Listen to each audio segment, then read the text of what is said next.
Allahumma salli wa sallim wa barik ala sayyidina wa maulana Muhammadin wa ala alihi wa sahbihi wa man tabi'ahu bi ihsanin ila yaumiddin, amma ba'du. Yang kita hormati bersama Bapak Wakil Wali Kota Singkawang, Bapak Dr. Andes Haji Irwan MSI, para guru, para ustadz, alhamdulillah hadir bersama kita baik dari NU ataupun Muhammadiyah. Nah, kalau dulu nih NU dan Muhammadiyah tidak bisa bersatu karena masih suka berdebat. Sampai-sampai dulu pernah terjadi berdebat gara-gara kunut subuh. Yang NU maunya kunut, yang Muhammadiyah tidak mau kunut, berdebat sampai subuh. Sekarang alhamdulillah tidak ada lagi mereka berdebat karena dua-duanya udah tidak sholat subuh. Itu anak muda dulu ya. Nah, sekarang alhamdulillah semakin jauh kita belajar maka semakin paham. Itu dulu Buya Hamka dulu dia membid'ahkan maulid. Tapi setelah ribuan kitab dia baca, maka Buya Hamka juga menghadiri acara maulid. Mohon maaf Ustadz, tidak bisa disebutkan satu persatu karena belum juga kenal namanya, takut salah. Kemudian para yang sebelah kiri, ibu-ibu, Ibu Ririn khususnya, alhamdulillah pada malam hari ini kita bisa hadir mudah-mudahan di tempat ini walaupun kondisi hujan. Semoga setiap tetes hujan yang kena ke badan baju kita tercatat sebagai pahala di sisi Allah Subhanahu wa taala. Tapi jangan gara-gara ini lalu nak berhujan. Maksudnya kalau nanti, karena kata Nabi begini, man salaka tariqan yaltamisu fihi ilman, siapa yang keluar rumah untuk mencari suatu ilmu, sahalallahu lahu fihi tariqan ila jannah, maka Allah akan mudahkan baginya jalan menuju surga. Jadi setiap langkah kaki kita yang berjalan menuju tempat menuntut ilmu tercatat sebagai pahala. Begitu juga setiap benda yang kita lewati tercatat sebagai pahala. Kemudian bahkan ada air yang menetes di baju badan kita, itu juga akan tercatat sebagai amal kebajikan di sisi Allah Subhanahu wa taala. Tergantung ke niatnya masing-masing. Orang tuh kadang-kadang hadir di pengajian, di majelis ilmu macam-macam niatnya. Ada yang niatnya itu mau pamer. Ini biasanya ibu-ibu, biasanya pamer gelang, cincin, subang, macam-macam lah. Karena kawan yang tidak tebal itu dicarati, akhirnya dia sakit jantungan. Kemudian ada yang hadir ke majelis ilmu betul-betul ingin mencari ilmu, maka itulah yang berpahala. Jadi kita innamal a'malu binniyat, setiap perbuatan tergantung kepada niat. Kalau niatnya baik, insya Allah yang akan kita dapatkan pun juga yang baik-baik. Nah, hadirin yang saya hormati, puasa ini kita udah masuk ke malam 16. Mudah-mudahan 15 hari yang sudah kita lewati itu diterima oleh Allah Subhanahu wa taala. 15 hari, kemudian sekitar 14 atau 15 hari akan datang.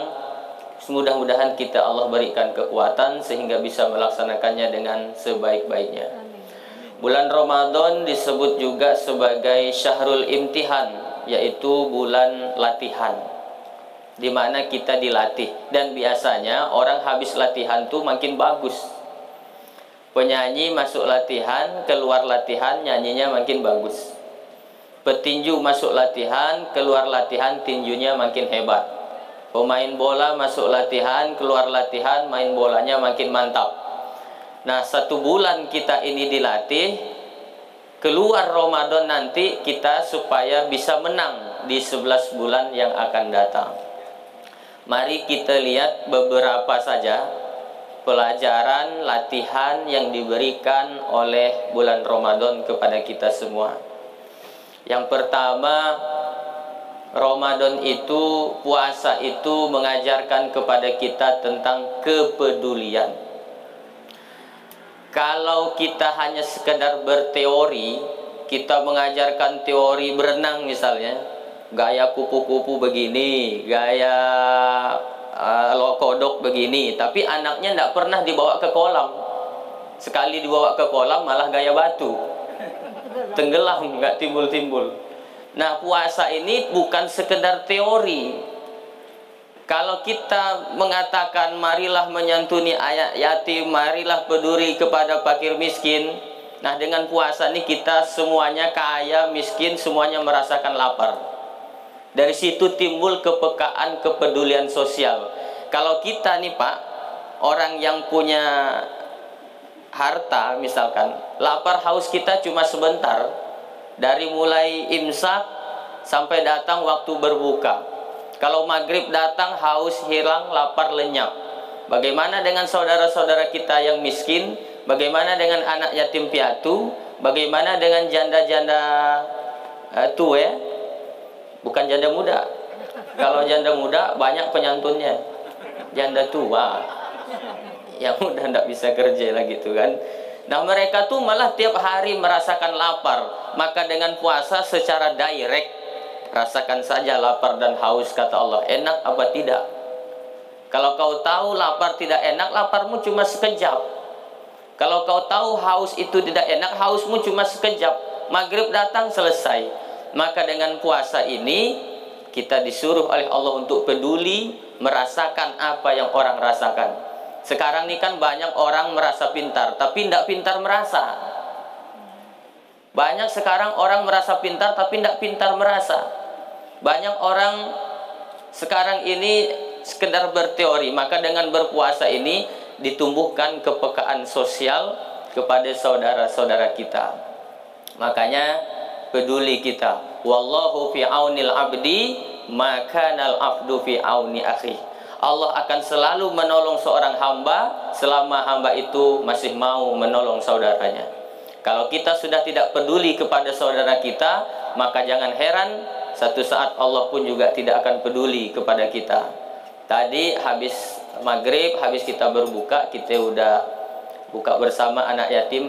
Saya baru diberitahu setelah buka puasa bahwa ada anak-anak yatim. Saya kira mereka memang sengaja diundang ke sini jamaah gitu Pak. Jadi saya tidak tahu. Barulah disampaikan tadi mereka anak yatim. Maka ini salah satu bentuk kepedulian kita kepada anak yatim. Kata Nabi, ana wa kafilul yatim kahataini fil jannah.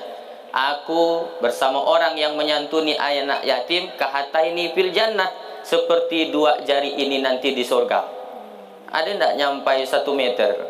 Dua jari ini tidak nyampai, paling sekitar 3 cm. Wah, Pak Ustadz, masa nanti di akhirat semuanya dekat dengan Nabi? Tergantung berapa sedekahnya. Kalau sedekahnya sama anak yatim 5 juta, dekat. Kalau cuma 5.000, oh jauh. Seperti kita nonton bola, kalau tiketnya itu VVIP, very important person, itu kan, itu bulu kaki pemain bola pun nampak, saking dekatnya.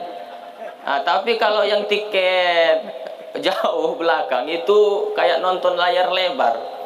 Kalau angin kencang tumbang, udah tidak jelas, tidak nampak. Nah, jadi semakin besar kita membantu saudara kita, maka nanti semakin dekatlah dengan Nabi Muhammad Sallallahu Alaihi Wasallam. Bahkan kata Nabi ketika beliau Isra Mi'raj, ketika saya mau memasuki surga, kata Nabi, ada seorang perempuan yang melomba saya untuk masuk surga. Dia mau masuk duluan. Nabi tanya, Anda siapa? Saya adalah orang yang menyantuni anak yatim. Jadi, tapi dia ini perempuan, janda. Jadi janda yang membesarkan anak yatim. Maka setelah Nabi Muhammad, dari kalangan umatnya yang lebih dulu masuk surga adalah perempuan yang menyantuni anak yatim. Nah, tapi jangan setelah ceramah ini ibu yang ada suaminya lalu berharap mati. Mati aja laki saya misalkan, biar jadi janda, nanti masuk surga lebih dulu. Enggak begitu. Tapi kejadiannya natural, alami, tidak boleh disetting-setting. Tapi yang berharap bininya mati biasanya bapak-bapak. Biasanya, walaupun tidak semuanya, tapi rata-rata begitu. Nah, ini dia menyantuni anak yatim, santuni. Bapak-bapak, ibu-ibu ini kan banyak duitnya, datanglah ke panti asuhan. Mereka ini bukan cuma 1-2 hari laparnya, tiap hari. Jadi bukan sekedar di bulan Ramadan menyantuni, di luar Ramadan datang ke panti asuhan. Assalamualaikum Pak Ustadz, Ketua Panti. Waalaikumsalam. Ada berapa anak panti di sini? 200 Pak. Keluarkan semuanya. Saya mau santuni. Saya mau kasih makan dia. Semuanya Pak, enggak 2 orang aja. Karena kebetulan cuma 2 bungkus nasinya.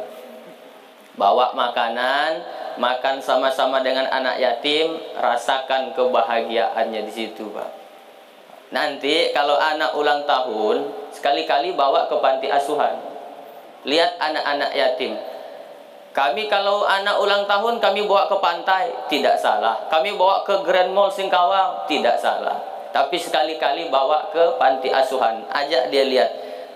Ayah, ini siapa ya? Ini anak yatim piatu. Yatim piatu itu apa ya? Anak yang ibu bapaknya sudah tidak ada lagi. Kamu kalau nakal, ayah tinggal kok di sini. Insya Allah dia akan lebih sayang dengan kita Pak. Nah ini jadi tidak sekedar kita bawa ke pantai, ke mall, ke tempat wisata, sekali-kali bawa dia ke panti asuhan. Wah nampaknya nih tempat panti asuhannya nih udah banyak yang rusak pintunya ini Pak Ketua. Pintunya berapa yang rusak Pak Ketua? Ada 4. WC-nya bagaimana? WC-nya perlu 4. Kemudian musolanya ada, musolanya juga masih renovasi. Bapak mau bantu? Enggak, nanya aja. Bantu lah. Jadi ini hikmah dari puasa. Pelajaran yang Allah berikan kepada kita dari puasa adalah supaya kita peduli kepada orang lain. Bapak Ibu, nanti di akhirat, ada yang udah pernah ke akhirat? Oh belum. Kalau kita mau lihat surah Al-Munafiqun ayat 10, kata Allah, Rabbi laula akhartani ila ajalin qarib fa asaddaqa wa akum minas solihin. Andai kata orang yang sudah mati di sana di alam kubur dihidupkan kembali oleh Allah, kira-kira apa yang mereka lakukan? Ternyata bukan sholat, ternyata bukan puasa, bukan haji. Fa asaddaqa wa akum minas solihin. Ya Allah, hidupkan lagi kami ke dunia. Fa asaddaqa wa akum minas solihin, kami akan bersedekah. Lama lah saya mikir waktu itu, kenapa orang kalau dihidupkan lagi mereka tuh bukan mau sholat, malah sedekah. Karena orang yang rajin sholat begitu mati putus, tidak bisa lagi dia sholat. Pernah tidak melihat orang yang udah mati sholat? Misalkan besok Pak Irwan mati, misalnya ya, misal. Kasihan di sebelah ya. Tidak usah Pak Wakil, Pak Ustadz misal. Kita sesama Ustadz ya, tak boleh saling mendahului. Pak Ustadz, maaf lupa saya namanya, Pak Ustadz Edi, misalkan besok meninggal, sudah dimandikan, sudah dikafankan, sudah disolatkan, sudah dimakamkan. Hari apa besok? Hari Rabu. Tahu-tahu pas hari Jumat ada dia khotib. Itu pasti bubar jamaah. Karena orang yang sudah mati tidak bisa lagi sholat. Yang rajin baca Quran mati, tidak ada orang mati baca Quran. Yang rajin puasa mati, tidak ada ya orang yang udah mati puasa. Tapi orang yang bersedekah, beramal jariah, membantu pondok pesantren, nyumbang masjid, membangun panti asuhan, mati dia, pahalanya akan terus ngalir walaupun dia udah meninggal dunia. Ini beramal namanya cerdas. Beramal tuh harus cerdas, bukan untuk diri sendiri, tapi bagaimana walaupun sudah mati pahalanya ngalir. Sekarang banyak orang punya HP cerdas namanya smartphone. Smartphone, HP-nya cerdas, orangnya bodoh. Kalau ustadz yang cerdas namanya hatolipon. Jadi cerdas beramal. Ada masjid Agung ini kan sekarang lagi dibangun. Nah ini cerdas beramal gimana? Saya mungkin ya tidak sehebat Pak Wakil, dengan tanda tangan bisa mencairkan duit 70 juta misalkan. Saya tidak bisa. Paling saya ceramah-ceramah aja. Jadi saya bersedekah nyumbang lewat ceramah. Oh, Pak Ustadz nggak bisa, cuma bisa ceramah. Ya saya bantu pakai duit semampu saya.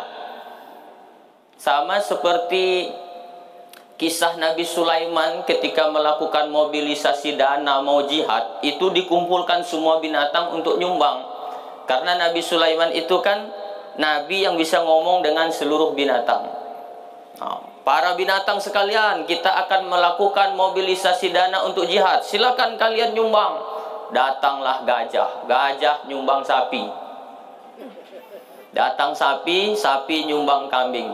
Datang kambing, kambing nyumbang ayam. Datang ayam, ayam nyumbang burung. Datang burung, burung nyumbang belalang. Datang belalang, belalang nyumbang samut. Gajah melihat samut, melihat belalang nyumbang samut, ketawa dia. Hei, belalang, kacik inyan sumbanganmu samut. Coba lihat aku nih, gajah nyumbang sapi, katanya. Nabi Sulaiman melihat kejadian itu, usah nak ngomong gaya aja, karena ngomongnya dengan gajah. Kau kan gajah besar, sumbangannya pun besar, pantas. Belalang kecil, sumbangannya pun kecil, pantas. Yang tidak pantas itu kau gajah nyumbang semut. Sekarang banyak orang nih di masyarakat, rumah bagus, mobil ada, motor sejumlah keluarga. Datang panitia pembangunan masjid minta sumbangan 2.000. Itu namanya gajah nyumbang semut. Jangan sampai kita seperti itu, nanti masuk dalam kategori kufur nikmat, tidak mensyukuri nikmat dari Allah. Dan nanti di akhirat matahari didekatkan oleh Allah di atas kepala kita. Sekarang jarak matahari ke bumi itu 150 juta kilometer. Kalau tidak percaya ukur sendiri. Bawa meteran ke matahari, tarik ke sini. Panasnya udah luar biasa. Nanti di akhirat di atas kepala. Tapi kata Nabi, ada 7 golongan manusia yang nanti akan langsung Allah naungi. Dia tidak kepanasan, dia tenang, dia redup, dia adem. Siapa dia? Tasaddaqa bisadaqatin fa akhfaha hatta la ta'lama shimaluhu ma yunfiqu yaminuh. Orang yang rajin bersedekah dengan tangan kanan sampai tangan kiri tidak tahu apa yang diberikan oleh tangan kanannya. Tapi tentu payungnya itu sesuai dengan sedekahnya. Kalau sedekahnya 10 juta, payungnya itu jembatan agen. Tapi kalau sedekahnya cuma 1 juta, triplek payungnya. Kalau sedekahnya 100.000, kertas koran. Kalau sedekahnya cuma 2.000, plastik kresek. Jadi nanti Bapak Ibu kalau melihat ada orang di akhirat payungnya plastik kresek, inilah dia dulu yang waktu di dunia nyumbang 2.000. Tapi tidak boleh kita olok-olok, karena bagaimanapun famay ya'mal misqala dzarratin khairan yarah. Sekecil apapun kita berbuat baik, insya Allah dibalas oleh Allah Subhanahu wa Ta'ala. Itu yang pertama. Puasa melatih kita supaya peduli kepada orang lain. Jangan merasa pintar, tapi harus pintar merasa. Udah habis ke waktunya. 18 menit untuk 1 poin. Jadi udah saya hitung. Insya Allah sampai jam 8.30. Sekitar 12 menit lagi. Karena mau balik ke Sambas nih jauh. Jauh, Sambas itu lintas kabupaten. Yang kedua, Ramadan memberikan latihan pendidikan kepada kita supaya kita menjadi orang yang jujur. Jujur. Karena puasa ini gampang sekali pura-pura. Kalau dibandingkan dengan ibadah yang lain itu tidak bisa pura-pura. Orang pura-pura sedekah, apa yang mau dikasih? Pura-pura pergi haji, kemana perginya? Dulu pernah tahun 60-an ada jamaah haji pergi haji dia. Kapal pesawat rusak transit di Singapura. Penumpang boleh turun 3 hari istirahat, dia lupa balik ke pesawat. Musim pulang haji, pulang juga dia ke Indonesia. Beli jubah lah dia di Tanah Abang, Jakarta. Nyampai ke rumah disambut orang pakai tangisan, dibakarkan petasan. Begitu ditanya, Pak Haji gimana di Mekah? La ilaha illallah, di Mekah Cina semua. Barang ya di Singapura. Jadi ibadah yang lain tuh kita tidak bisa pura-pura pergi haji, kemana perginya, pura-pura sedekah apa yang mau kita kasih, pura-pura sholat ketahuan, tapi pura-pura puasa gampang. Tengah hari Ramadan masuk kamar makan, keluar kamar bibir lap kering-kering, jalan lemahkan sedikit, ada angin miring. Apa tang lamahnya puasa? Tapi kan tidak kita lakukan. Kenapa? Karena kita malu kepada Allah Subhanahu wa taala. Memang orang tidak ada yang lihat, tapi Allah pasti lihat. Contoh lagi. Kalau kita berwudu mau sholat zuhur, ketika berwudu itu kan kita berkumur. Ketika berkumur itu umpama kita korupsi, berkumur 3 kali tapi yang keluar 2 kali. Saya yakin jangankan security, teman wudhu di samping pun tidak tahu itu. Kalau ketika wudhu kita korupsi. Andai, ini saya hanya berandai-andai, andai kata nilai puasa ini diterapkan oleh seluruh pejabat di Indonesia, bersih korupsi di Indonesia. Kenapa? Jujur. Tidak berani dia mengambil yang bukan haknya. Nah, inilah kita dilatih untuk jujur, jangan berbohong. Bahkan dalam hadis lain, dalam sebuah hadis, siapa yang tidak bisa menahan perkataan kotor dan dusta, sesungguhnya Allah tidak butuh dengan puasanya.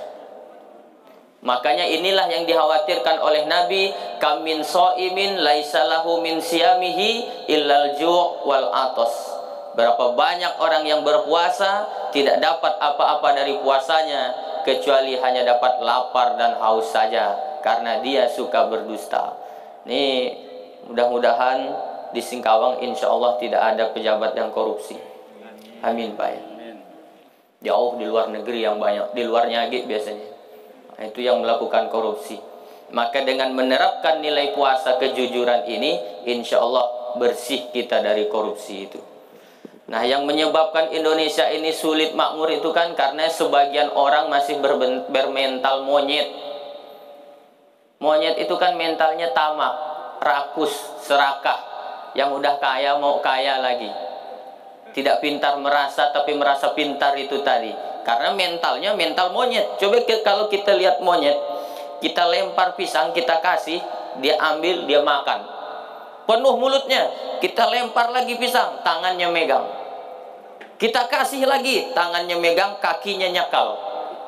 Mulut penuh, tangan megang, kaki nyakal. Kita lempar lagi, kawan di sebelahnya, dirampasnya juga. Ayolah mental monyet. Tahu ke monyet? Tidak ada hubungan keluarga kan? Inilah dia. Gimana kemakmuran mau merata kalau monyet-monyet masih bergentayangan di negeri kita. Mudah-mudahan ke depan tidak ada lagi orang-orang yang bermental monyet ini. Amin. Maka dengan berpuasa mengikis sifat serakah itu. Kadang nih Pak, kalau kita mau buka puasa nih kayaknya semua mau kita makan. Waktu belum buka, ini semua ibu-ibu tuh siapkan semua. Padahal dapat seteguk air, sepotong roti udah apa sih sebenarnya yang mau kita cari? Maka dengan berpuasa ini mengikis sifat-sifat serakah, tamak. Tamak itu bahasa Arab tomak, to mim ain. Tomak diwakili oleh hurufnya. To tengahnya bolong. Mim tengahnya bolong. Huruf ain kalau dia berdiri sendiri, mulutnya nganga, perutnya besar.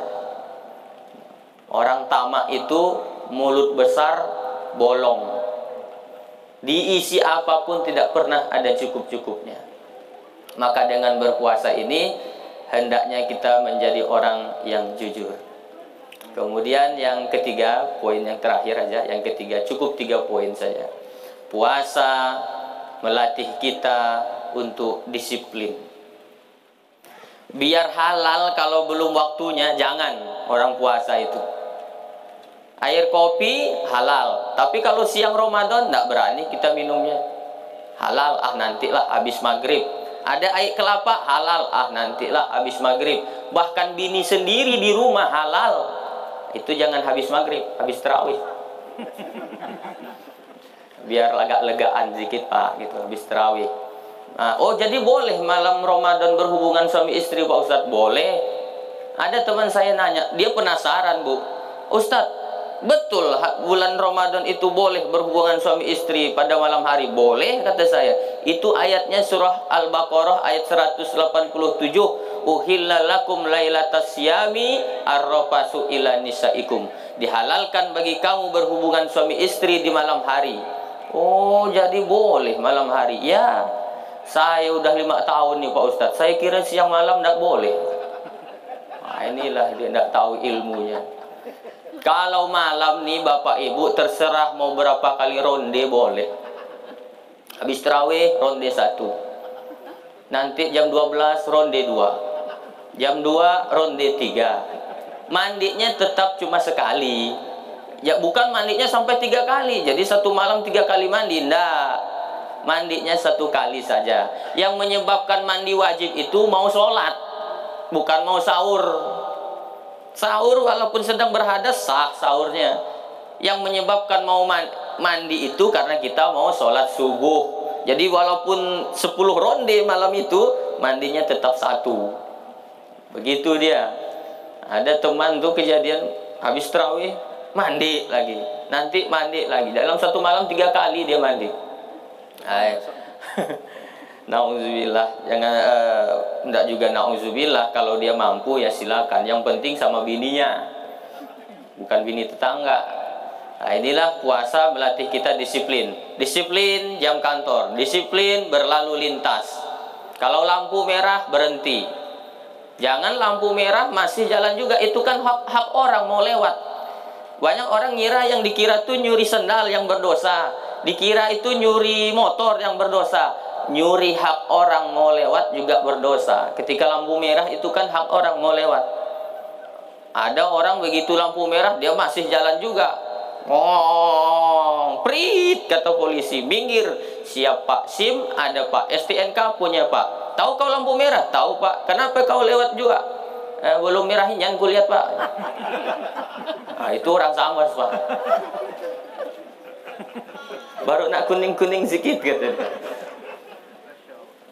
Padahal orang yang betul berhasil puasanya, dia akan disiplin. Mau ada polisi atau tidak, pokoknya saya disiplin. Lampu merah berhenti. Di kantor juga gitu. Jangan baru disiplin kalau dilihat sama Pak Wakil. Jangan baru disiplin kalau dilihat oleh Ibu Wali Kota. Oh, baru disiplin. Mau dilihat atau tidak, Allah pasti lihat. Maka dia akan disiplin. Nah, itulah hikmah, beberapa hikmah dari puasa, yaitu supaya kita menjadi orang yang disiplin. Disiplin termasuk disiplin berakidah, disiplin kita dalam bekerja, disiplin kita dalam melaksanakan amanah rakyat. Maka sesungguhnya kita sudah mengamalkan dari latihan-latihan di bulan Ramadan ini. Nah, tapi kalau setelah Ramadan ternyata balik ke lagu lama, berarti puasanya tidak berhasil. Yang tidak berhasil dari puasanya berarti tidak mendapat predikat takwa. Karena tujuan puasa itu kan la'allakum tattaqun, supaya kita menjadi orang yang bertakwa. Alhamdulillah Pak Ustadz, kata Ibu, sejak bulan Ramadan tuh suami saya sudah berubah. Dia rajin dengarkan MP3 Al-Quran. Bila itu Bu, bulan puasa aja Pak Ustadz. Nanti masuk Syawal, kembali lagi ke yang racun. Berarti tidak berhasil puasanya. Bulan puasa rajin ke masjid, selesai puasa jalan ke masjid pun lupa. Bulan puasa rajin baca Quran, selesai puasa selamat tinggal Quran, jumpa lagi 11 bulan akan datang. Berarti ini baca Qurannya ini tidak berhasil dia dari puasanya. Maka buktikan bahwa latihan ini berhasil, kita menang di 11 bulan yang akan datang. Karena sebulan penuh kita sudah dilatih untuk peduli, dilatih untuk disiplin, dilatih untuk jujur. Nah, itulah yang dapat saya sampaikan Bapak-bapak, Ibu-ibu. Mohon maaf Ustadz tidak maksud menggurui, ini hanya cerita-cerita saja. Ini bukan ceramah. Demi Allah saya tidak pernah merasa ceramah di sini. Karena memang dari kecil dulu, kalau hari Jumat disuruh ibu saya sholat Jumat, pulang dari sholat Jumat, kata ibu saya, ceritakan sama mama apa isi khutbahnya. Jadi ini cuma cerita aja. Tidak boleh saya menceramahi. Sesama ustadz dilarang saling menceramahi. Itu sudah melanggar kode etik sebenarnya. Jadi saya tidak ceramah. Jadi kalau ada yang keliru apa yang saya sampaikan, mohon dibukakan pintu maaf yang sebesar-besarnya. Demikianlah yang dapat saya sampaikan. Semoga untuk penonton sekalian saya ucapkan selamat menunaikan ibadah puasa. Masih 15 hari lagi. Mudah-mudahan puasa kita semua diterima oleh Allah Subhanahu wa taala. Terima kasih Pak Wakil, terima kasih para guru, terima kasih ibu-ibu, Bu Ririn dan kawan-kawan. Wal afu minkum. Assalamualaikum warahmatullahi wabarakatuh. Waalaikumsalam.